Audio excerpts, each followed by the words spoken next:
Hey, everybody, and welcome back to iHealth Radio. I'm your host, David Meyer, for the David Meyer Show. I'm so glad to bring to you my very first guest on iHealth Radio, the one, the only John Denny. And John and I are going to talk about the genesis of the harmony exercise, something that's changed my life.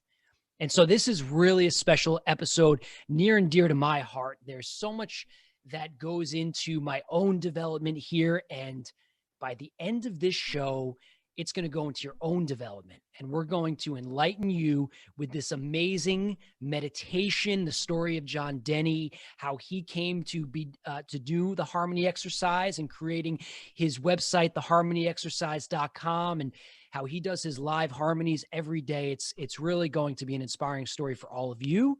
And so without further ado, let's get into the next episode on iHealth Radio, David Meyer Show.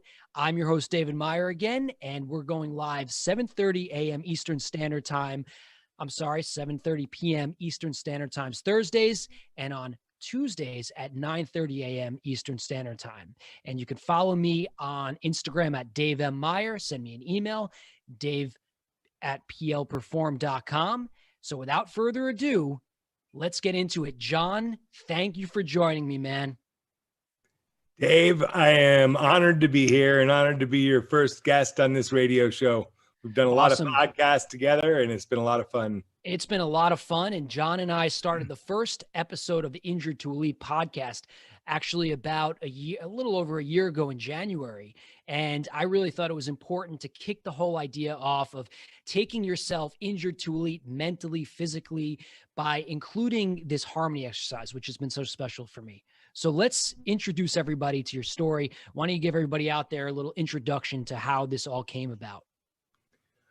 Well, I'm not sure what came about, but my name is John Denny, and I have been, working. I've been using this meditation that I do now since 1985, so for over 30 years. And whether it's about meditation or not, it's about learning to take control of our minds and think the thoughts we want to think. And when we get that level of control of our minds, life becomes a wonderful experience. When we are not in control of our minds, life is a miserable, confusing experience. Absolutely. And so just giving a little backstory into this amazing harmony exercise and our introduction to each other. So back when I was working for the St. Louis Cardinals, those that have heard of our previous shows know my story. And I was working for the Cardinals. I was working with a gentleman by the name of Damian Leroy, who happened to have a pretty gnarly injury from a kite surfing accident, a paragliding accident, and made national attention. Crazy story. And I was really honored to work with him a little bit down in Florida. And one day, Damo and I were at the Palm Beach Gardens Mall, and sure enough, we bumped into you, John, and your wife, Barry. And immediately Damo says, you have to meet this man. John Denny is a legend. The things he's done align so perfectly for sports performance. And lo and behold, you actually wanted to get some work going in the professional baseball world. And so I came to your office, and that was that infamous meeting where I kind of shot down some of the things, and we joke around about that. But that day forward for me was life-changing, learning about heart math and all these concepts that I've now started to hone in on. And it really, I'm so thankful for meeting you. And let's talk a little bit about the specifics with what you do with some of these tools like heart math and heart mind focus and meditation. Well, I believe that the happiest athlete is going to have the best chance of winning, given that everybody has the same level of skill set, all at this highest level of performance. What's going to make the difference? What's going to make the difference when it comes down to the final count? And I believe it's not really the physical, because most athletes at this level have that wired. It's not really the mental. The mental isn't super important, but the most important is this higher level, this love of the game, this, it's almost the spiritual level. So it's this love and gratitude, and the the happiest players and the ones who seem to be embodying those things always rise to the top, week after week, sport after sport. And I've seen it just year after year. And so I'm like, well, if there's one thing we can be in control of, it's how our attitude is. And so, now what can we do? How do we, we realize and buy into the fact that we have to control our thoughts at this highest level? What is the CrossFit? How do we do it? Where's the gym? How do you learn how to think? Where is the how-to? And I believe through your Injured to Elite programs, you are bringing it to a huge amount of people right now in the educational world, in the sports, in the professional sports world. And, and we know it works. So it can't be overstated, the importance of this mental, emotional side of the game. And, luckily, Dave, we've learned how to play it, and we want to teach people how to do so. It's been amazing. So since I met you in 2016 and I started meditating and going deeper into mental performance, as everyone's heard my story, I was working with the ball players and I knew something was missing. I was a psych major and you filled in the gap there. And what connected me to your story so deeply was, number one, of course, we all know John Denny practices what he preaches. And your story, meeting Carol Reiter back in the 80s, the year I was born, 1985, you're meeting Carol. So tell everybody about this man, Carol Reiter, and how this kind of was the kickoff for a lot of this for you. Okay, so I graduated from Syracuse University in 1984 and a half, and graduated in December. And right upon graduating, I decided we were going to head to LA, and I was going to become a famous actor or director or producer or model or who the hell knew what, but I was going to get discovered in something which I had no skills at. And so I went out there, and I think we went in December. By February 2nd, 1985, my mother called me up and said, I want you to put on a tie and go up to this man's birthday party. And it was up in the Hollywood Hills, and we walk in and there's all the old stars, Cesar Romero, Rudy Valley, all these old, Elizabeth Taylor, like all these old stars. Wow. And I didn't even know who Carol Reiter was. I didn't know if it was a man or a woman. I didn't know anything about it. But over the night, I learned it was his 85th birthday, and he was the astrologer to the stars. Now, so he was Hollywood's therapist, basically, and everybody came to him to have their stars read. But we'd get to meet him, and a few weeks later, we go out to lunch with him, and it quickly became apparent to me he was the happiest person that I'd ever met up to that point in my life. The most fulfilled, calm, peaceful presence ever be around. It was kind of like being around a Gandhi or something. He was so happy, always laughing, always playing tricks and fun. And, and he was 85 years old. So I was like, well, how in the world do you get to be that old and be that happy? And so I wanted to find out how, and we would spend a lot of time with him he passed away in 1988. So from 1985 to 1988, we spent a lot of time with him, and we would go to his little chapel and learn how to meditate and go to his house. We'd take him out to breakfast, go back to his house, and we'd do this harmony exercise, which I believe is really the CrossFit of the meditation world. If you just step back and look at the basics of it, it covers all the bases. Meditation, to relaxation, to affirmation, to intention, to connection. I mean, the list goes on and on. So, John, you dialing it back, you were an athlete growing up and played a lot of sports. All of a sudden you're meeting Carol Reiter. What was that first day that you did the harmony like? I know a little bit of the backstory there with JB and you, but what was that day like? Well, he invited us. So he invited us on a Thursday night. He said, why don't you come with me on a Thursday night and go do this meditation?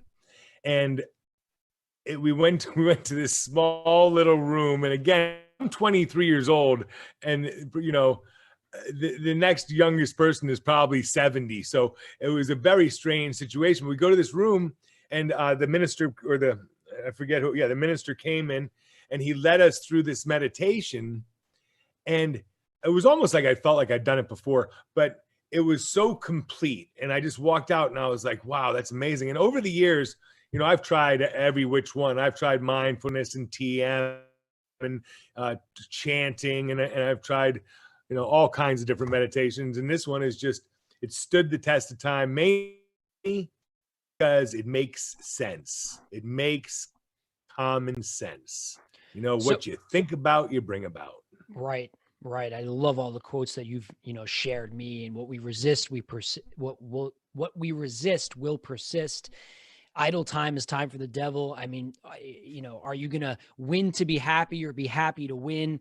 All these quotes that you've shared with me have become ingrained in me. And I think the thing that's attracted me most to the harmony, because I've done a few, I haven't done transcendental meditation and a lot, but I've done Headspace and Abraham Hicks, but with the harmony, these principles that you've bestowed on me now have been so heavy in my life, whether it's health, harmony, abundance, right action.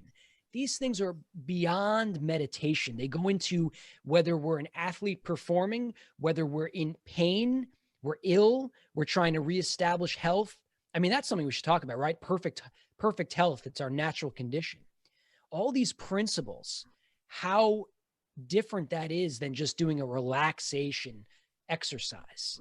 So let's explain to everybody, like, this is a separator because of the fact that these principles supersede being relaxed. Well, I just want to make it very clear to everyone, I had nothing to do with making this up. And Dave, I and Dave both feel that we're perpetuators of this incredible exercise. I'm not going to get into any, philosophical battles of where it came from, but I believe it's well over 2,000 to 3,000 years old. I believe that this meditation has been around for ages and ages beyond. And I believe that it becomes a toolbox. So as we go through life, if we have foundational principles, we have our truth that is true to us, then it gives us a emotional place to work from. So the principles and the harmony that you were talking about, this relaxation and health and oneness and harmony and abundant supply, all these become condition because we affirm them over and over and over again. And then, then it becomes our defense system. It becomes everything. But most importantly, like you said, the harmony exercise is like a toolbox, has seven principles in there. And we end up using them all through the day. You pick them apart. You practice them in the morning, but then all through the day, maybe I'll take a breath here, think this thought here. I do it all the time. Right. And I love how you talk about a daily reprogramming of our thoughts, because if we don't reprogram our thoughts on a daily basis, then it's going to go into its default. And I think that's where I felt the separation from, for instance, doing Headspace, which I do Headspace still. Sometimes I'll do that to get me to a harmony, right? But the difference is, this is a little bit more of like a reset. We have to reset every single day. Okay. So, you've never heard me say anything bad about any meditation form, any kind. So I believe everything works for everybody. I believe the harmony, again, it goes back to common sense. Why do I do it? Because it makes sense. Now, Carol explained, and I don't want to get religious, but it says we're transformed by renewing our mind. And like you said, we're going to renew it into something. Most people get up and renew it into their problems, into their fears, into their worries, into like, what am I going to do about this? Into why the hell did I do that?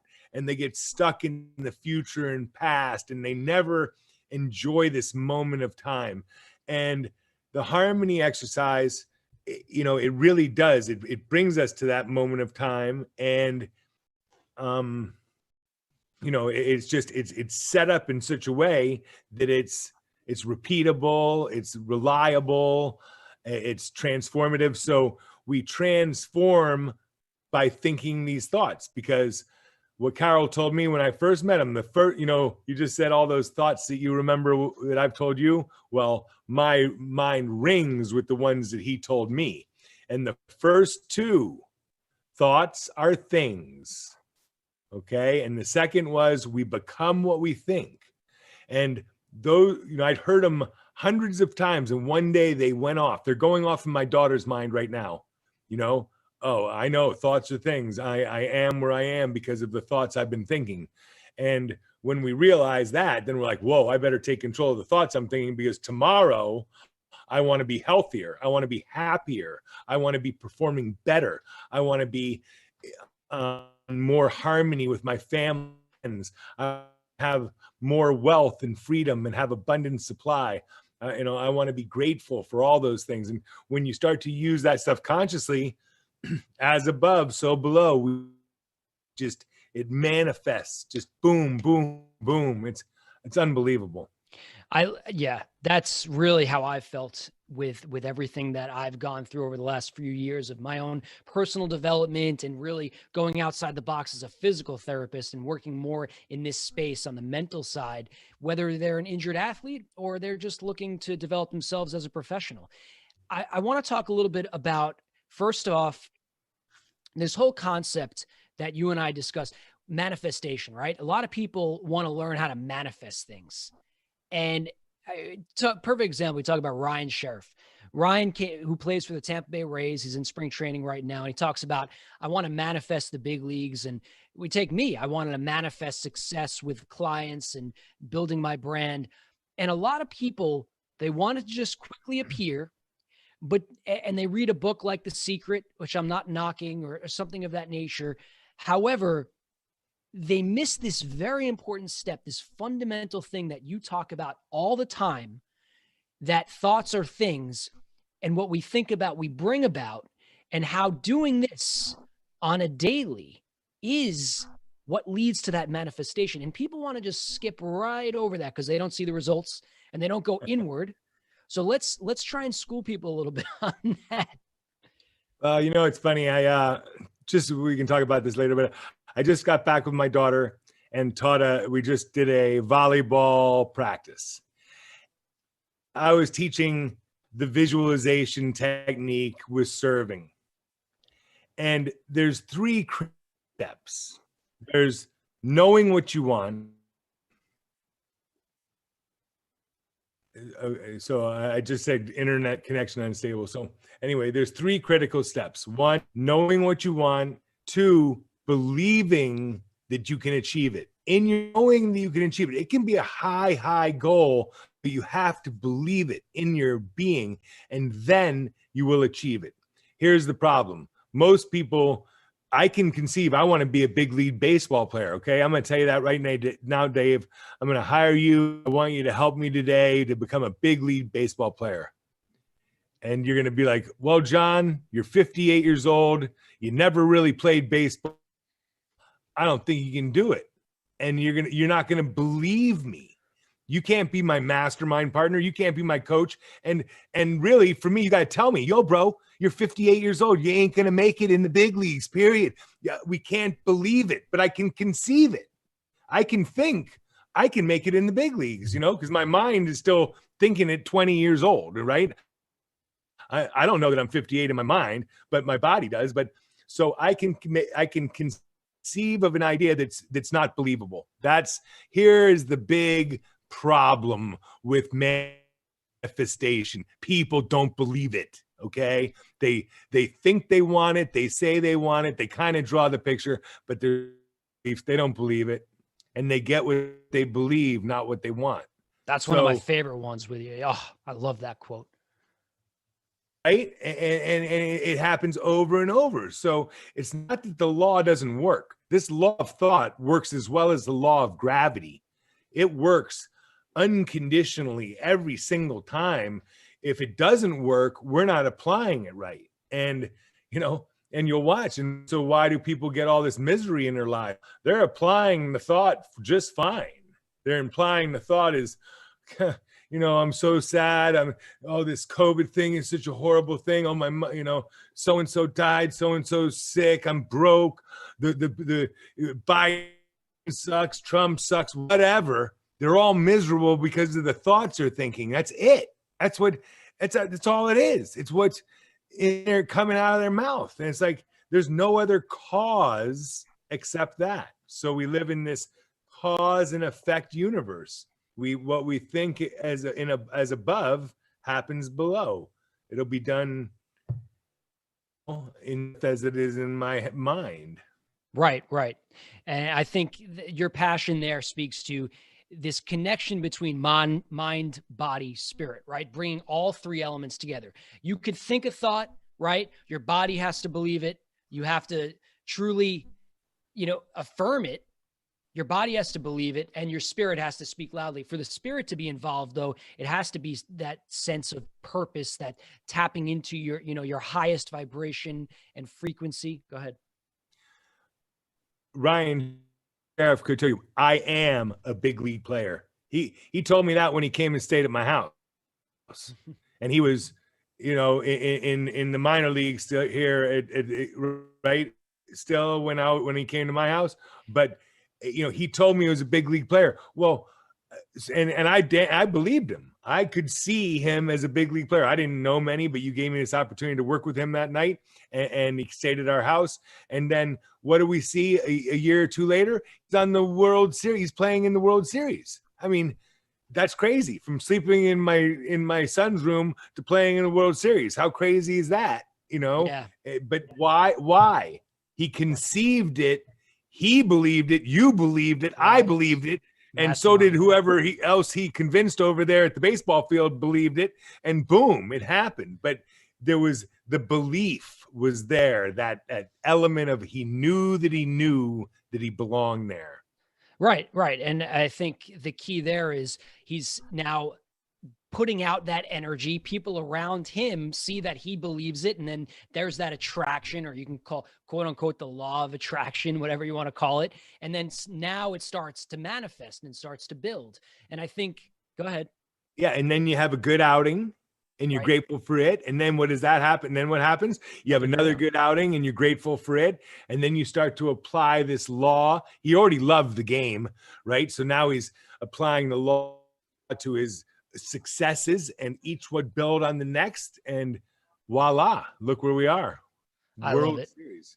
Right, exactly. And I'm a testament. We do this Harmony Gratitude Circle every day around noon on Clubhouse. It's an awesome thing we've put together, and we say something we're grateful for, and then we put into right action something, and we mastermind it, which is awesome.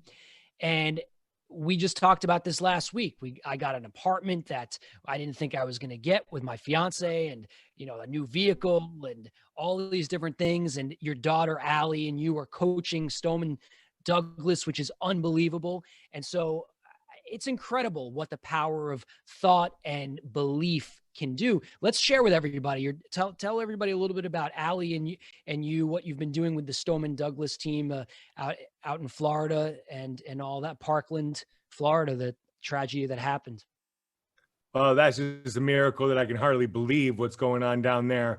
You know how much I like coaching, and I'm not, I can't even tell you exactly. Allie will probably have to tell you on sort of a future show, but somehow she ends up with the head coaching job at Marjorie Stoneman Douglas High School in Parkland, Florida, which is an 8A high school, 3,000 kids.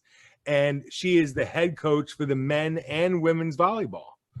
And incredible. I mean, I don't even understand it really. And she tells the athlete, my dad's going to be my assistant coach. And no one seemed to have a problem with that. And so her and I have, for the last 6 weeks or more, been coaching this high school volleyball team from a team that won 0 games last year. And now we're 2-1 and 2-0 in the district. And, I believe we have a super good chance to be the district champions. And watching her coach has just been unbelievable. and we coach, we coach in love. We don't we don't punish. We don't make kids do push-ups for bad plays, and unless it's kidding around. And these kids are just rising to the occasion. We are creating this team. Today was the first day. We brought them through a simple meditation and watched their bodies just relax and sort of become one team together. And it's just, it's like a dream come true, not to mention getting to watch my daughter coach at this level. Is just mind-boggling. Right. And I mean, Allie's been through her amazing journey as a high-level Division I volleyball player, and her experience at the University of South Carolina, and then with the Gamecocks and with FIU, and her own journey of getting into the harmony herself. It's unbelievable how it's taken her to all these far places, and being mentored by you and fathered by you, and you being a part of it. And the fact that, look at what you're doing. I mean, we should just, Stoneman Douglas, right? They have their absolute tragedy that happened several years. And I couldn't imagine how that's affected academics, how that's affected athletics. And now you're in the situation where perhaps you're part of a healing that might be occurring, which is incredible to me. I mean, I have the chills when I talk about it. And it's, Dave, me too. And to be at ground zero right there, I mean, 17 people died, 34 got shot. Allie and I go to the gym.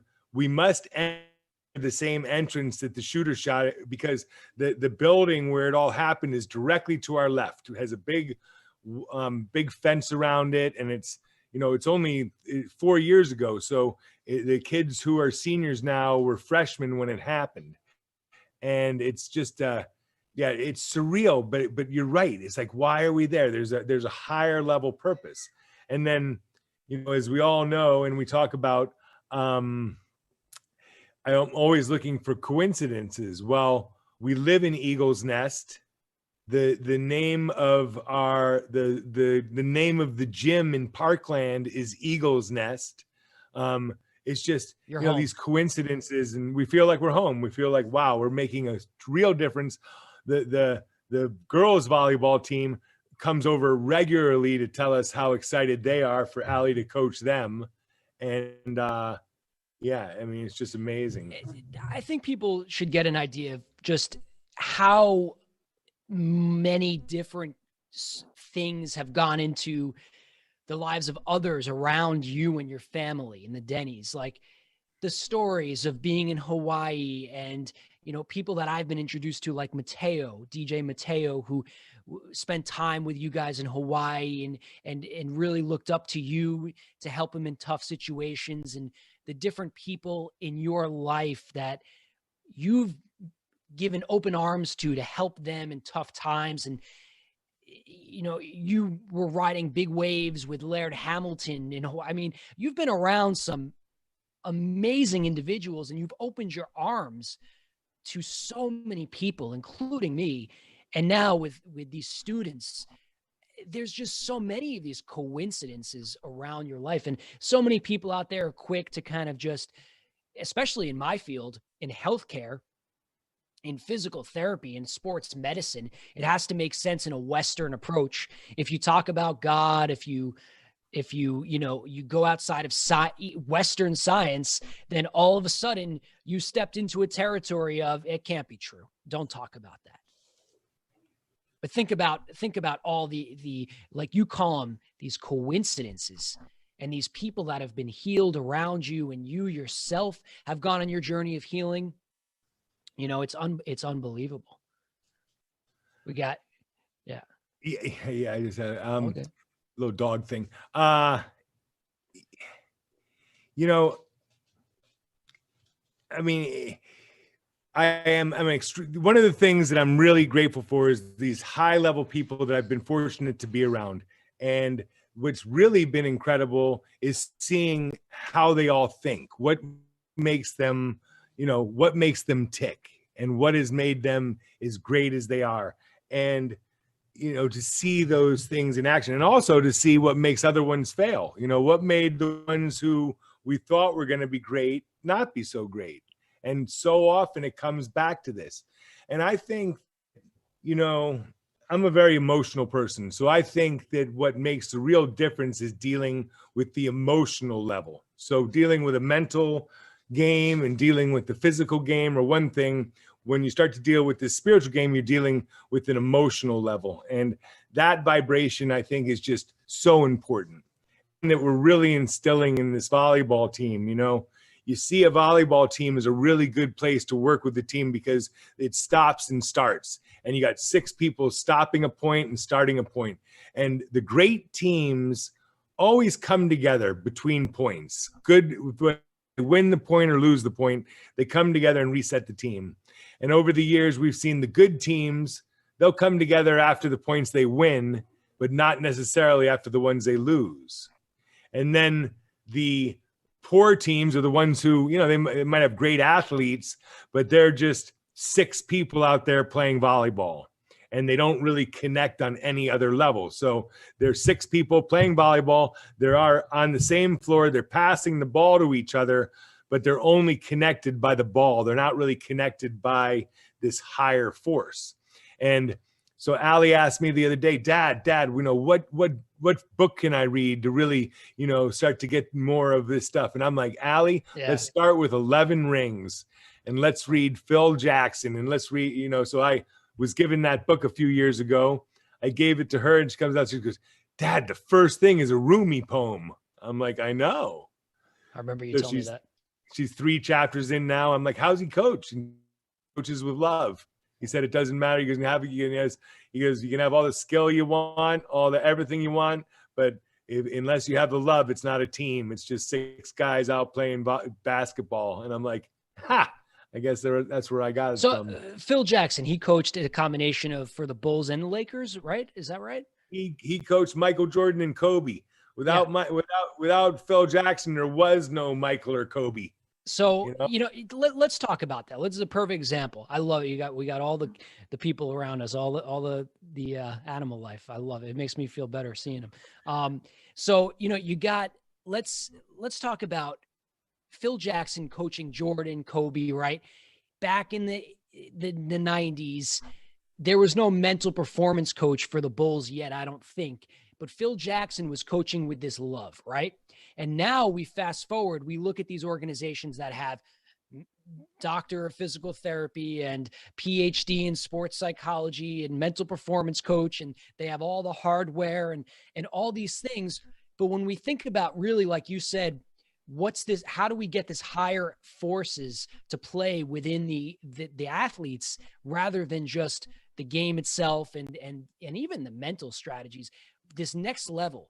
Instead of hiding behind the title of sports psychologist or whatever fancy topic we're talking about, what is it that Phil Jackson did before it was even in vogue to talk about? And talk about that. Yeah.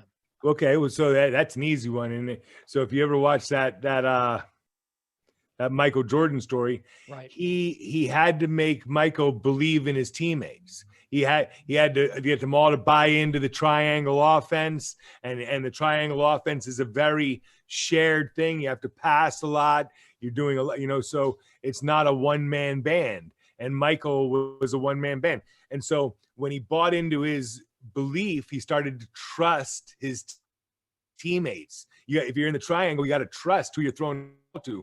So it became this incredible trust between the players on his teams. And so Michael's importance wasn't the star player. You know, a great example of this is some of the dream teams that went to the Olympics. They took the star player from every team and they stunk.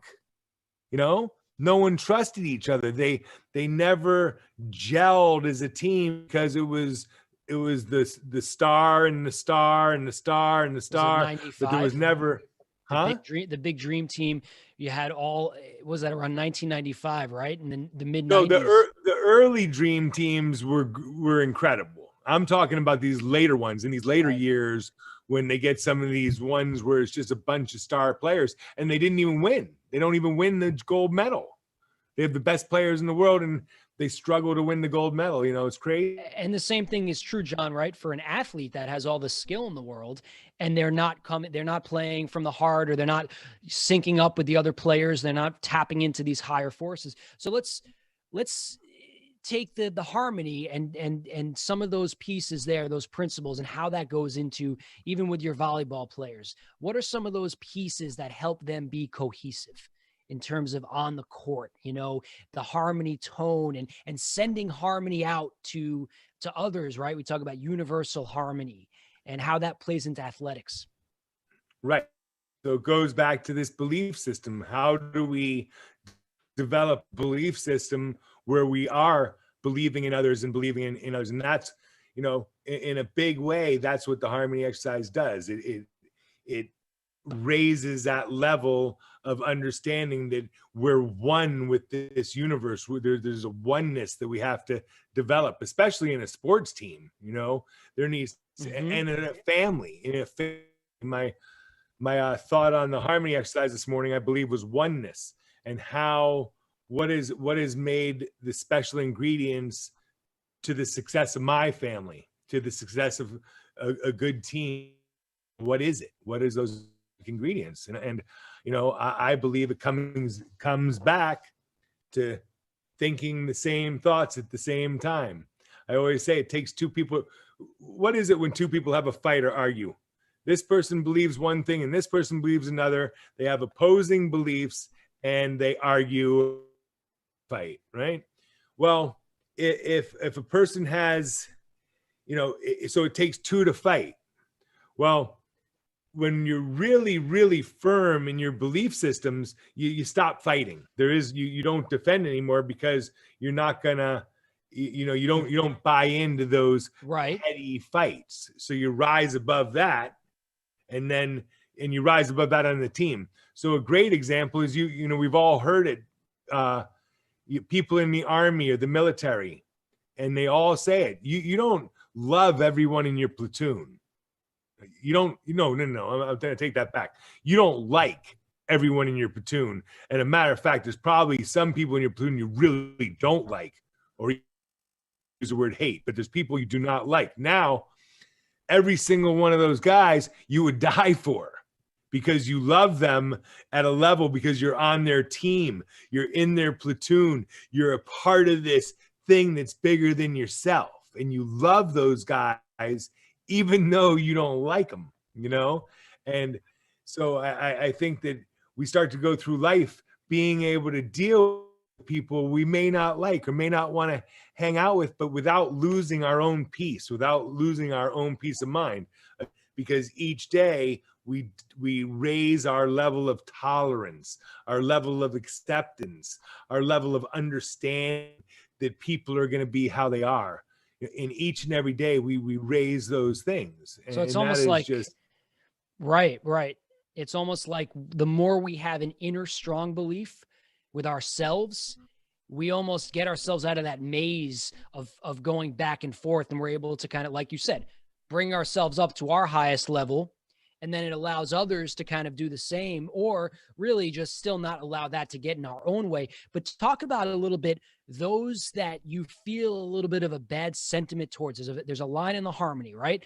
Sending universal harmony out to those that hold any judgments or resentments against us, or if we hold any judgments or resentments against anybody else, send them universal harmony, right?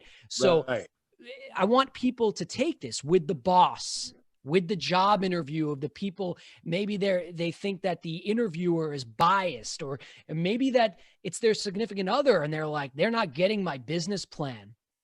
They're not getting my passion here. Or the athlete that's going out for a tryout, or the parent that feels like a poor parent. All these different things of now sending that amount of universal harmony. Now people, they think of this and they're like, oh, you're telling me to love somebody that I have a resentment towards, but this frees you, right? Oh, I love, you know, of course I love this whole concept, but you know, it's easy to love your neighbor. It's easier to love your friends, but what it says is we need to love our enemies. And, you know, keep your friends close, keep your enemies closer. We've all heard that one too. So it's this ability. Well, it all depends how you approach it. You know, if you can see the highest level in each and every person, right?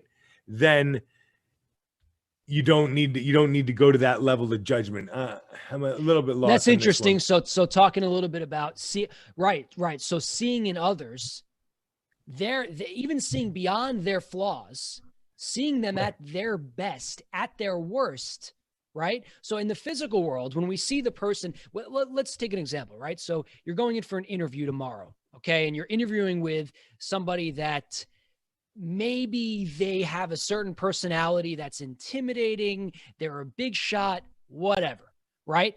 When you go in that interview, if you go in that interview knowing in the physical world they look stern and I have to sit down and talk to this person, ooh, I don't know how I feel about this, but there's energy. But then if you go beyond that, send them harmony and see them at their fullest, at their best. Right. Or naked. You know who told me? I went to Dustin Hoffman once. I was in LA, and Dustin was at where I was at, and I said, hey, how can I get better at public speaking? He said that. He said, well, pick one person out in the crowd and just focus on them. He didn't say naked though, but you know, it's the same concept. So when we're going on that interview, right, with that potential boss, send them harmony, because seeing them at their best allows you to operate at your best. So it's selfish, but it's a good selfish. Well, you know, and this brings us to a whole nother conversation in different levels of consciousness, but basically it's okay. I go through the world like everyone is just reflecting back to me a piece of me.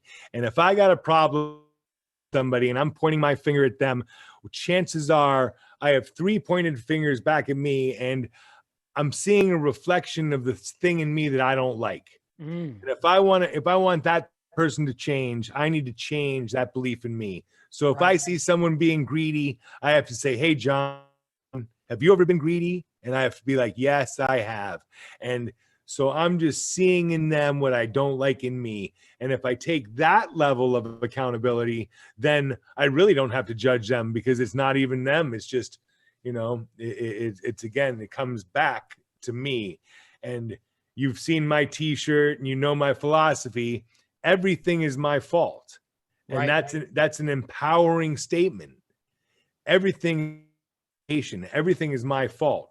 And I created a lot of crap, and I've created a lot of cream and a lot of wonderful things. But I have to be accountable at all levels for that. And that takes a lot. I mean, it's not easy for somebody who's going through depression or anxiety, and something that's a little bit of a shock and awe John Denny treatment. If you go into John's office, right? If we go into your office, you're not going to be coddled. I think you're actually a very warm person, and you're an emotional person, but you're not going to be coddled. You're going to be told, listen, this is the work you need to do. Right. Yeah. And unfortunately, my tolerance is getting a little bit less and less, because I realize now what we all need to do, you know, to really take control of our emotional and spiritual well-being. And because, again, you say that I practice what I preach. I do. And I see the results in my life. And we live in a cause and effect universe. And if people are getting effects that they don't like, and things are happening to them and not through them, something's going wrong. Mm-hmm. So if we're finding our problems coming from the outside, you know, we've created those situations, or our interpretation of them. We need to change that. And this goes, and I don't care, I don't care if we're talking about terminal cancer or anything. I know a lot of people in my life that have just died or are going to die, and they are separated by their attitude, you know, and some happy to the end and some live miserable. But you now go back to before they got their cancers, it was the same thing. Some had a positive attitude, some has negative. So it only sort of up the ante a little bit, you know, but I really believe that it doesn't matter what life circumstances are. It really matters what our internal attitude and our internal barometer set at. And again, how do we change that? If I freak out at level 1, I need to get myself up to a level 4 or 5, and then, you know, so that I don't freak out at level 1. I can at least make it to level 5, and hope one day I'll be able to make it all the way to level 10 without freaking out, if you know what I mean. So John, you've been doing the harmony exercise for over 30, 40 years, right? So at that point, over your life and going through your own journey and challenges and businesses and moving around the world, really, in the country with your family, how do you find some of the inner battles against your own thoughts at times, or sending harmony to those that you've had to do? Does it get easier for somebody that's right along in the journey? If you said this is what it's going to look like for the 30 years, tell people a little bit about what that's looked like for you over your life, in terms of, does it get easier, or is it always that level of effort you have to put in? No, it gets way easier. It gets way, way, way easier. The more in harmony and happiness we get way easier. You don't get flustered nearly as easily at the higher levels. And how do you keep on point? How do you keep on point? Okay, so this goes. You said I've been meditating for 35 years, right? Well, that's kind of true. I have been. I learned the harmony exercise in 85, 86, and it's the foundation of my marriage. It's the foundation of my parenting skills. However, I was not consistent. I would do it when the chips were down. I would do it when I was in a bad mood. I would do it when Barry and I were buying a house or a car or making a big decision, but it was never consistent. And as you know, in 2017, a friend of mine gave me a challenge to do it every day live. Well, today, I happened to look it up, is day 1,560 continuous days of doing the harmony exercise at least one time a day. And many days I've done it 2 or 3 times a day. But so I've not missed one day in 1,560 days. You want to know how to stay on point? That's what you got to do. You need that level of commitment, because, but it's, then again, it's only effort for the first 60 days, 90 days. It's not effort anymore. The idea of missing it would be an effort. I'm like, oh my God, what do you mean miss it? Like, I have to miss breakfast. I have to miss the harmony. I'm not going to miss breakfast. I'm not going to miss the harmony. I'm not going to miss these things that are important to me. Yeah. So it's not a problem for me anymore. So people are like, holy crap, man, how do you do that? 1,500 days, that's out of control. I'm like, no, the first 21 were kind of out of control, and after that, it got easy, because once the habit was established, once the benefits were seen, you couldn't turn back. And when my wife and I finished that first year, and we looked back, and she had gotten the job of her dreams, our kids were just, so much stuff happened that first year of the harmony. I'm like, well, I'm not stopping. And then year 2, the blessings came in truckload after truckload. And I'm like, well, I'm not stopping in year 3. And then year 3 came and went, and so did alcohol, so did a whole bunch of other host of things, and 30 pounds and this and that all went away. And then year 4 came along, and we're like, let's keep on keeping on. And here we are now. And now you've joined us, and we have people all over the world doing it. We have people in Thailand and people in Canada, Hawaii, and, just everywhere. It's unbelievable. And it's like, you're not taking down cough syrup every day. You're not drinking medicine. You enjoy this. I mean, watched some of the sunrise, the live sunrises you record in Loxahatchee down in Jupiter, and seen some amazing things in terms of the sharks going by during the harmony and just the different idiosyncrasies in the actual sunrise and the different thoughts of your day, and being on the dock myself with you. That's not taking down medicine. That is an enjoyable, loving, fun experience in the morning, right? So we're not talking about pain. We're talking about enjoyment. It can be a little painful at the beginning because you have to get up early if you want to get for the sunrise, but no, it's not painful at all. It's quite the opposite. Yeah. It's a nice experience. Well, and it's renewing. So, how do people get better at stuff, Dave? Intentional practice. Practice. That's the word, right? So how do I know that tomorrow I'm going to be better and more connected and better at the harmony exercise than I was today? Do it again. Because I did it today. I did it today. Right. I did it today. I did the harmony today. And I did a second one with the team. So I did basically 2 harmonies today. So I know tomorrow, because I put this cause, I put a cause, tomorrow I will receive the effects of this cause, which will be a little bit better health, a little bit better harmony in my relationships, a little bit more abundant supply in my life. I will receive all those effects tomorrow. And then how do I know I'm going to be better the next day? Because I'm going to do it tomorrow. Now, if I was a pitcher and I was saying, Dave, how do I know I'm going to be pitching better tomorrow? And you'd be like, hey, John, because you're going to go throw 50 pitches today, and you're going to work on your slider. And then tomorrow you're going to take a day off. And then on the next day, you're going to see that you're throwing better because I practiced. Right. And I think one thing to talk about, and we can, as we're getting towards the end here, is how you, I think, are a perfect example. And you're open about your past challenges. And you mentioned giving up alcohol and things like that. I think it's fair to say when you have a compulsion or an addiction, that same energy, and you talk about the word tension a lot, that same tension can be shifted just ever so slightly. And that same force that was pulling you one way can pull you right back the other way. And I think people miss this small little, the energy is still the energy, but it's how we frame it, right?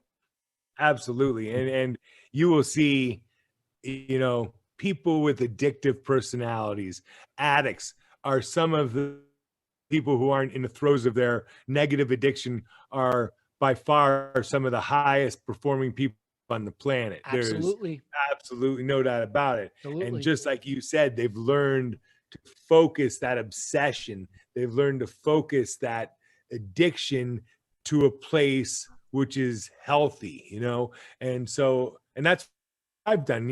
I don't believe there's nothing special about me. I'm not an anal person at all. I'm very lived in. We're not anything like that. But in this particular commitment, I am almost anal. I just don't want. I don't want to miss it. There has to be a certain intensity, and another thing, which people pray and meditate when things are going bad. You know what I mean? When stuff's hitting the fan and there's a lot of negativity going around. When people are happy and really in a good mood, they tend not to take that time for themselves. However, what I found, that's when you really make spiritual progress. That's when you really make these leaps and bounds, aha moments, is when you take time for yourself when you're already in a good mood. Not when you're stressed. Everybody's like, I got to take time for myself. I'm so stressed out, Dave. I really need to take time for myself. Yeah, you do, But hey, Dave, I'm in a really good mood. Hey, okay, well, make sure you take time for yourself. Like, what? What do you mean? But that's when it's the most important. So, and when you commit to a daily practice, well, you're going to be doing it when you're in a good mood. You're going to be doing it when you're in a good mood, when you're in a bad mood, when you're in a medium mood, when you're in a sad mood, when you're in an angry mood. You're going to do it in all the moods because you're still waking up in that mood. So you're going to see the value no matter where you start.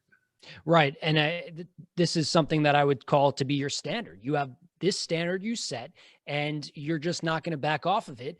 1,560 days or whatever number it is. Well, how have you done that? You set your standard. You have Results. yeah, yeah, yeah. And I've you just, seen the results. I've seen you said your clients want to learn about manifestation. Well, change your thoughts. Yeah. The only reason I want to, believe me, I'm not trying to set any records. The only reason I'm getting up tomorrow is because of the results I saw today.